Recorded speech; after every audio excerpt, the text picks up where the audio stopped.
Assalamualaikum warahmatullahi wabarakatuh. Waalaikumsalam. Warahmatullahi wabarakatuh. Perkenalkan, kami dari kelompok 1 mata kuliah pengantar pendidikan untuk anak berkebutuhan khusus. Di sini kami akan memaparkan hasil diskusi kami pada demonstrasi kontekstual.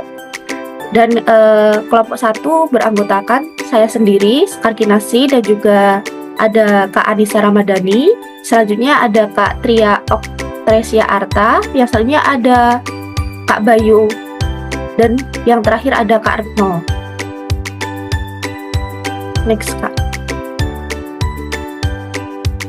Setelah mempelajari konsep sistem dukungan dalam pemberian layanan dan pihak-pihak yang mendukung layanan untuk ABK, silahkan membentuk kelompok yang terdiri atas 4-5 orang. Lakukan analisis ketersediaan sistem dukungan di Indonesia. Setelah menyelesaikan tugas sistem dukungan di Indonesia pada LKK 6, secara berkelompok, lakukan presentasi hasil analisis Anda. Berikan masukan terhadap hasil diskusi kelompok tersebut. Dan kelompok 1 memiliki tugas untuk Pulau Papua. Next. Untuk yang pertama akan dipaparkan oleh Kak Anissa mengenai unit layanan disabilitas ULD di perguruan tinggi. Untuk Kak Anissa, silakan. Oke, terima kasih Kak Sekar. Ya, jadi yang pertama ada unit layanan disabilitas atau ULD di perguruan tinggi. Nah, di Papua ini sudah terdapat sumber di Papua. Kemudian, deskripsinya, Komisi Nasional Disabilitas atau KND bersama Universitas Yapis Wamena secara resmi meluncurkan unit layanan disabilitas di lingkungan kampus Universitas Yapis Wamena, Papua Pegunungan. Peluncuran ini merupakan bagian dari komitmen bersama untuk meningkatkan aksesibilitas dan pemenuhan hak-hak penyandang disabilitas di sektor pendidikan tinggi, khususnya di wilayah terpencil dan tertinggal seperti Wamena.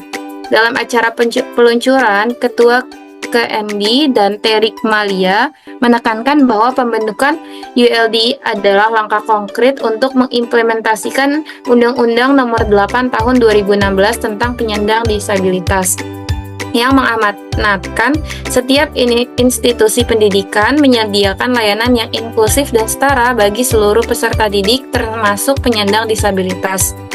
Unit layanan disabilitas ini akan berfungsi sebagai pusat layanan yang memberikan dukungan akademik, psikososial, dan sarana prasarana yang aksesibel bagi mahasiswa penyandang disabilitas.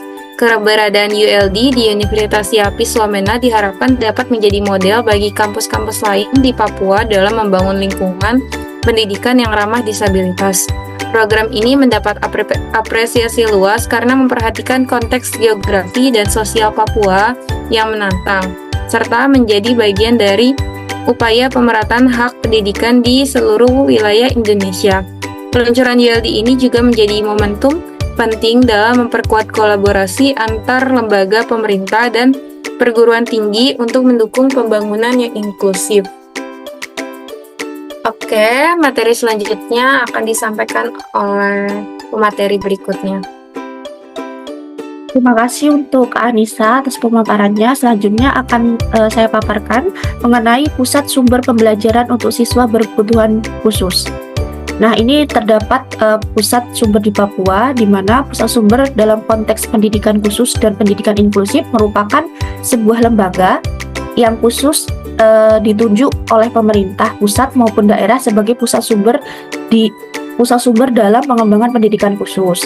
Pusat sumber ini dapat dimanfaatkan oleh semua pihak yang berhubungan dengan anak berkebutuhan khusus, khususnya dalam penanganan dan pendidikannya. Dengan demikian, pusat sumber dapat menjadi sumber bagi orang tua, keluarga, sekolah biasa, sekolah luar biasa, masyarakat, dan juga pemerintah serta pihak lain yang berkepentingan. Saat ini yang dimaksud dengan pusat sumber dalam konteks pendidikan khusus dan pendidikan inklusif adalah sekolah-sekolah khusus atau SLB yang ditunjuk oleh Dinas Pendidikan setempat pengembangan kebijakan dan program pendidikan inklusif di Papua dengan menekankan pentingnya pelatihan dan dukungan berkelanjutan bagi guru. sumbernya yaitu dari suryadibilitas.com. Next, Kak.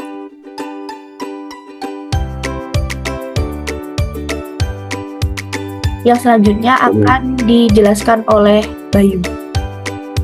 Kemudian sistem dukungan sekolah khusus dan luar biasa yang ada di Papua, yang pertama itu ada di Provinsi Papua dan kemudian ada di Papua Barat.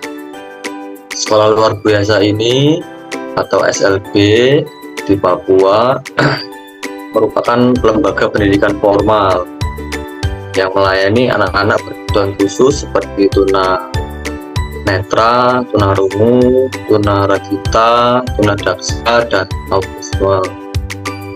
SLB Papua ini menjalankan kurikulum nasional, tetapi telah dimodifikasi sesuai dengan kemampuan dan jenis disabilitas siswanya. Selain pembelajaran akademik, siswa juga mendapatkan pendidikan keterampilan seperti vokasional, yaitu menjahit, bertani, dan membuat kerajinan tangan untuk menunjang kemandirian. Beberapa SLB yang aktif di Papua seperti SLB Negeri Jayapura, itu merupakan salah satu SLB tertua di sana dan terlengkap di Papua, di Provinsi Papua. Kemudian ada SLB Negeri Nabire. SLB ini melayani siswa yang berkebutuhan khusus di wilayah tengah Papua, serta SLB YPKP Mimika yang dikelola oleh Yayasan Pendidikan Kristen Papua di Kabupaten Mimika. Sekolah-sekolah ini melayani berbagai jenis disabilitas, meskipun dengan keterbatasan sarana dan prasarana. Kendala utama yang dihadapi SLB di Papua yaitu pertama, kurangnya tenaga pengajar, khususnya keterbatasan alat bantu belajar, dan juga kondisi fisik bangunan yang seringkali belum standar. Beberapa SLB bahkan berbagi fasilitas dengan sekolah umum karena bangunannya tidak layak. Meskipun begitu, peran lembaga keagamaan, LSM, serta UNICEF dan UNESCO mendukung masyarakat lokal dan sangat membantu dalam menjaga keberlangsungan pendidikan anak berkebutuhan khusus. Upaya pendidikan inklusif mulai diterapkan melalui kerjasama dengan sekolah reguler. Walaupun penerapannya masih terbatas. Berdasarkan SLB seperti SLB Negeri Jayapura dan SLB YPKP Mimika menjadikan contoh penting dalam pengembangan layanan pendidikan khususnya di Papua. Sekaligus menunjukkan bahwa dengan dukungan yang tepat, pendidikan untuk anak disabilitas tetap dapat dijalankan secara bermakna. Selanjutnya akan disampaikan oleh pemateri selanjutnya. Baiklah, di sini saya akan melanjutkan tentang dunia usaha dan dunia industri yang ada di Pulau Papua. Terdapat di wilayah Provinsi Papua dan Papua Barat. Deskripsinya yaitu dunia usaha dan dunia industri atau disingkat dengan DUDI didominasi oleh sektor-sektor yang memanfaatkan sumber daya alam yang melimpah di wilayah tersebut. Industri pertambangan merupakan sektor utama yang sangat signifikan, terutama dengan adanya tambang emas dan tembaga Grasberg yang dikelola oleh PT Freeport Indonesia yang menjadi salah satu kontributor terbesar terhadap perekonomian Papua. Selain itu, sektor perkebunan dan kehutanan juga mencakup berkembang, terutama dengan adanya usaha perkebunan kelapa sawit dan pengelolaan hasil hutan, meskipun masih menghadapi berbagai tantangan terkait aspek sosial dan lingkungan. Potensi perikanan dan kelautan juga sangat besar, dengan berbagai usaha perikanan skala kecil dan menengah yang berkontribusi pada mata pencaharian masyarakat lokal. Sektor industri kecil dan menengah atau IKM di Papua juga mulai tumbuh, terutama yang bergerak di bidang kerajinan tangan, makanan khas, dan produk rumah tangga. Meskipun pengembangannya masih terbatas oleh akses pasar, modal, dan teknologi yang terbatas, selain itu letak geografis yang terpencil serta kondisi infrastruktur yang masih kurang memadai menjadi hambatan signifikan bagi pertumbuhan di dunia usaha dan industri di Papua. Sektor industri di wilayah ini masih memerlukan dukungan yang lebih besar dari pemerintah dan berbagai pihak yang terkait. Sumbernya dari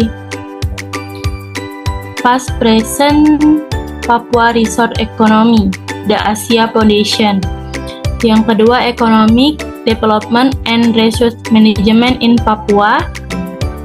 Dan yang ketiga, The Challenge of Sustainable Development in Papua. Dan yang terakhir, Pemerintah Provinsi Papua, Laporan Pembangunan Ekonomi Papua tahun 2019. Selanjutnya, next Kak. Organisasi masyarakat sipil atau disingkat dengan OMS. Terdapat organisasi sipil di Papua. Organisasi masyarakat sipil di Papua memegang peranan penting dalam memperjuangkan hak-hak masyarakat adat, keadilan sosial, pelestarian lingkungan, serta pemajuan hak asasi manusia di tengah kompleksitas persoalan sosial, politik, dan ekonomi yang membayangi wilayah ini. Papua merupakan rumah bagi ratusan komunitas adat dengan sistem nilai dan kearifan lokal yang kuat. Namun masyarakatnya kerap menghadapi berbagai bentuk marginalisasi, pembangunan, konflik bersenjata, hingga eksploitasi sumber daya alam. Dalam konteks OMS, hadir sebagai aktor strategis yang menjembatani kebutuhan dan aspirasi masyarakat dengan kebijakan pemerintah. OMS di Papua sangat beragam, mencakup lembaga swadaya masyarakat, kelompok adat, organisasi perempuan dan pemuda, hingga jaringan keagamaan dan advokasi hak asasi manusia. Beberapa organisasi seperti LSAM Papua, Kontras Papua, dan LBH Papua aktif dalam mendokumentasikan pelanggaran HAM serta memberikan pendampingan hukum bagi korban kekerasan. Sementara itu, organisasi seperti Perkumpulan Suara Perempuan Papua fokus pada pemberdayaan perempuan dan penghapusan kekerasan berbasis gender. Di bidang lingkungan dan pelestarian tanah adat, lembaga seperti Yayasan Pusaka Bentala Rakyat berperan dalam mendampingi masyarakat adat untuk mempertahankan wilayah dan hutan mereka dari ancaman ekspansi industri ekstraktif.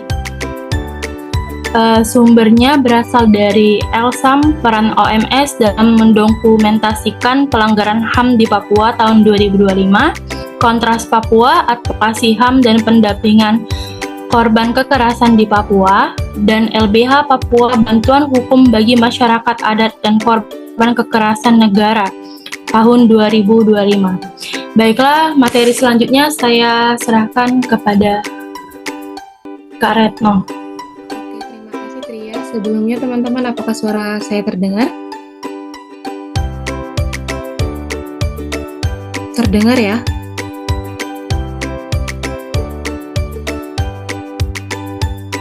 Terdengar tidak? Kecil, Kak. Kecil ya? Oke. Program di sini saya akan melanjutkan materinya, yaitu program transisi dari sekolah ke dunia kerja. Itu dilaksanakan di berbagai kabupaten atau kota di Provinsi Papua dan Papua Barat. Yaitu terdapat beberapa program, di antaranya yaitu Papua Siap Kerja adalah program transisi dari sekolah ke dunia kerja yang difokuskan pada pengembangan keterampilan kerja lulusan pendidikan menengah dan kejuruan di wilayah Papua dan Papua Barat. Program ini bertujuan untuk bekali siswa dengan kompetensi yang sesuai dengan kebutuhan dunia industri dan usaha, sekaligus menjawab tantangan ketenagakerjaan yang spesifik di kawasan timur Indonesia. Melalui pendekatan berbasis potensi lokal, program ini mengintegrasikan pelatihan teknis, magang industri, dan bimbingan karir yang relevan dengan kebutuhan daerah. Gerakan Vokasi Papua Mandiri hadir sebagai solusi pendidikan berbasis keterampilan yang mendorong kemandirian ekonomi masyarakat Papua. Program ini tidak hanya bertujuan menyiapkan lulusan untuk menjadi pekerja, tetapi juga membuka peluang bagi mereka yang menjadi pencipta lapangan kerja. Program ini difokuskan pada sektor-sektor strategis sesuai potensi wilayah seperti maritim di Sorong, pertanian di Merauke, dan jasa di Jayapura. Jembatan Karir Papua adalah inisiatif pendidikan yang berperan sebagai penghubung antara dunia pendidikan dengan dunia kerja. Program ini diluncurkan untuk memastikan bahwa lulusan SMK dan sekolah menengah lainnya di Papua dapat masuk ke pasar kerja dengan keterampilan yang relevan dengan standarnya.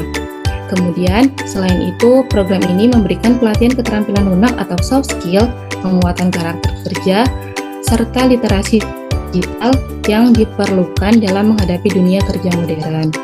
Ini bersumber dari Kementerian Pendidikan, Kebudayaan, Riset, dan Teknologi tahun 2023, Badan Pusat Statistik Papua 2022, dan UNESCO 2021. Itu saja materi dari saya kembalikan ke moderator. Terima kasih untuk pemaparan dari teman-teman semua. Untuk kesimpulan yaitu berbagai upaya telah dilakukan untuk mendukung pendidikan inklusif dan kesiapan kerja di Papua, khususnya bagi penyandang disabilitas. Pembentukan unit layanan disabilitas atau ULD, keberadaan pusat sumber dan SLB, serta dukungan dunia usaha dan organisasi masyarakat sipil menunjukkan komitmen terhadap pemenuhan hak pendidikan dan kemandirian. Program seperti Papua Siap Kerja dan Jembatan Karir Papua turut menjembatani lulusan ke dunia kerja. Meski menghadapi tantangan, sinergi antara pihak menjadi kunci keberhasilan pembangunan inklusif di Papua. Sekian yang dapat kami paparkan pada demonstrasi kontekstual. Kami akhiri. Wabillahi taufiq wal hidayah. Wassalamualaikum warahmatullahi wabarakatuh. Waalaikumsalam warahmatullahi wabarakatuh.